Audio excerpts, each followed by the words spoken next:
મારે તમને છે ને એક નાનકડો મુદ્દો સમજાવવો છે. કોઈ પણ વ્યક્તિ જીવનમાં પરિણામ કેવા મેળવશે, મતલબ કોઈના જીવનમાં શું થશે, સુખી થશે, દુઃખી થશે, સમૃદ્ધ થશે, નહીં થાય, ભણશે નહીં ભણે, સફળ થશે નહીં સફળ થાય, આ કેવા પરિણામ મળશે? આમ તો આપણે એમ કહીએ કે કુદરતના હાથમાં છે, સંજોગોના હાથમાં છે, પણ એક બાબતમાં લગભગ માણસો સહમત છે, આપણે ચર્ચામાં ના ઉતરીએ તે જેવી જેની પ્રકૃતિ છે એવા એ પરિણામ મેળવશે. હા કે ના? આમાં સહમત થઈ શકે એવું છે. જેવી જેની પ્રકૃતિ છે એવા એ પરિણામ મેળવશે. હવે બીજો એક સવાલ ઓર જઈએ તો કોઈની પ્રકૃતિ કેવી થશે? તો સાવ તળિયે તો પેલું આવી જાય છે કે કૂવામાં હોય તો, પણ એક જ મુદ્દો નથી.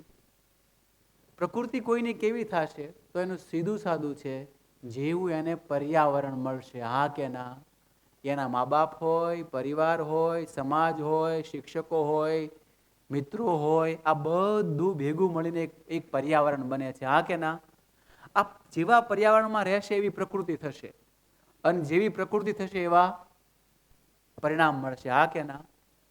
હવે હું તમને ગયા વર્ષ જે વીત્યું ગયું ને એની વાત કરવાની છે. મતલબ વાત તો અહીંથી ઘણી થાય, પણ કઈ કામ થાય છે કે નહીં જોવું પડે ને. તો હું સૌથી પહેલા પરિણામની વાત કરું છું તમને. અમે બધા મળીને ગયા વર્ષે જે વીત્યું એના શું પરિણામ આવ્યા. પહેલા તો અમે ક્લાસમાં અમે આવું કરતા હતા, પણ આ વખતે એવું કર્યું આખો પરિવાર સાથે મળીને એની સામે મૂકીએ એમ. એટલે પરિણામ શું આવે છે, પછી તમારે થોડુંક જે શીખીને સમજીને જવાનું છે કે એની પાછળ પ્રકૃતિ કેવી હોય છે, અને એ પ્રકૃતિ પાછળ પર્યાવરણ જાળવવામાં ઘર પરિવારમાં અમારી સાથે તમારે શું જવાબદારી લેવાની છે એટલી વાત છે. તો ગયા વર્ષે 10મા અને 12માના છોકરાઓ જે પાઠશાળામાં પૂરું કર્યું બોર્ડનું વર્ષ, એના શું રિઝલ્ટ આવ્યા છે ને એ તમને કહેવા છે. પહેલા તો 10મા અને 12માના છોકરા તો આમ જતા રહ્યા છે. એમાં જેટલા પોસિબલ હશે, 10મામાં જેમને કોમર્સ લીધું એ છોકરા અમારી સાથે આખો બેચ નહીં હોય, પણ જે થોડાક છોકરાઓ, જે થોડાક સ્ટુડન્ટ્સ અમારી સાથે અત્યારે એને સ્ટેજ પર લાવવાના છે. જેમને ગયા વર્ષે 10મું પૂરું કર્યું અને જેમને ગયા વર્ષે 12મું પૂરું કર્યું, એ સ્ટુડન્ટ્સને અત્યારે સ્ટેજ પર પહેલા બોલાવવાના છે. પછી હું એનું રિઝલ્ટ શું આવ્યું એની વાત કરું તમને.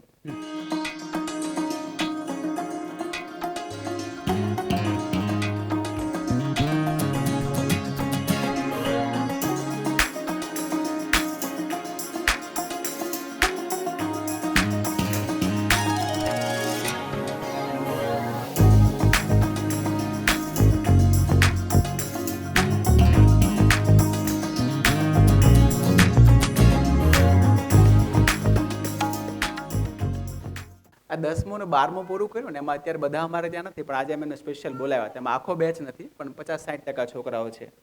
હવે રિઝલ્ટની બરાબર આમ પ્રેમથી પ્રામાણિક વાત સાંભળો.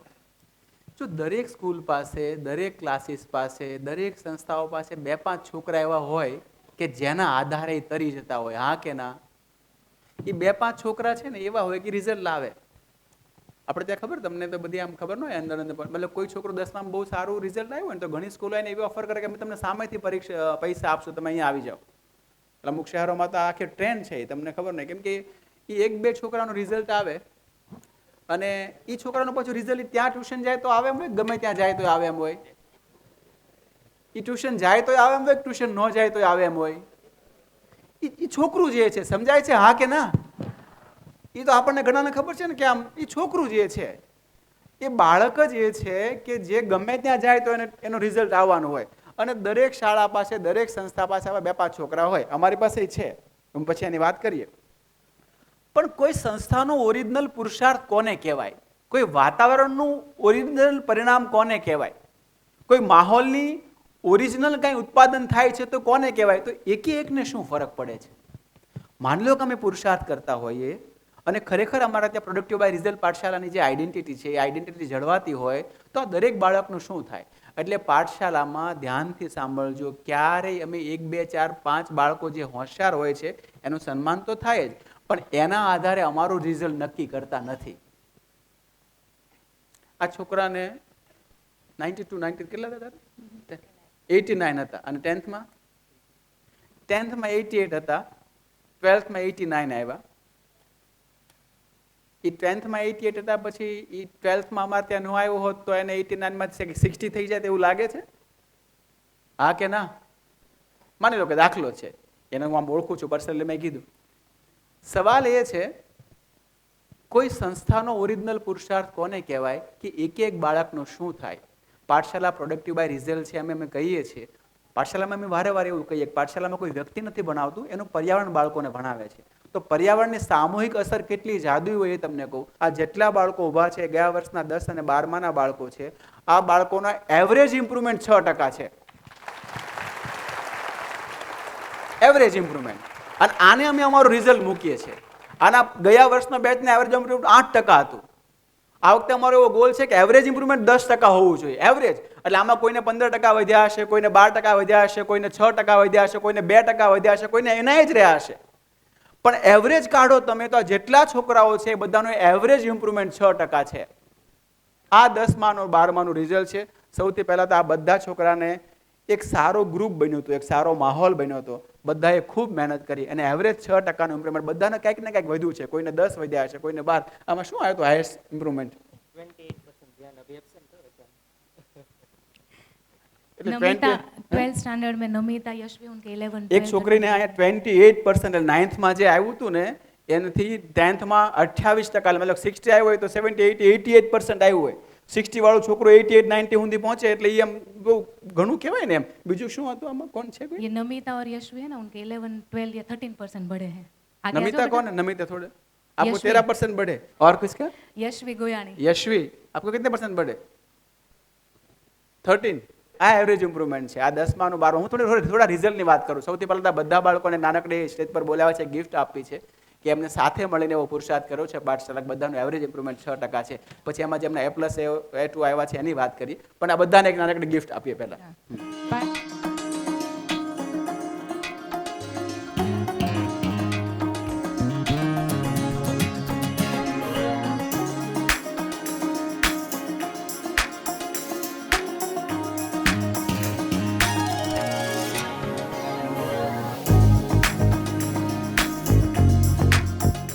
अब जिनको A+ आए थे और A2 आए थे वो थोड़े एक कदम आगे आ जाए. A1 and A2 grade 10th standard and मतलब ये 12th है ना, स्टैंडर्ड. ये एवरेज वाले हैं. इस लाइन से आगे आने के लिए A2 और A+ लाना पड़ता है. वो आगे आ जाए. जो આપણે આમ પાછળ રહી જાય, ધ્યાન ન દઈએ ને તો તરત જ વાર સહેજ ન લાગે. એટલે જરાક જોજો. આ બધા છોકરા એવા છે જે 90+ છે. A1 આવ્યા હોય, A2 આવ્યા, એ છોકરા 90+ 10માં અને 12માં એમને मेडल આપવાના છે. તારે गीता मैम एमने मेडल आपसे. उसको 100% किसको आए थे? कॉमर्स में 99 आए थे. ना अनंता को. कौन से सब्जेक्ट में? इकोनॉमिक्स में. 19 इकोनॉमिक्स में 100 માંથી 99 માર્ક્સ હતા કોમર્સમાં. ઓકે, જોરદાર તાળીઓથી છોકરાઓને વધાવો.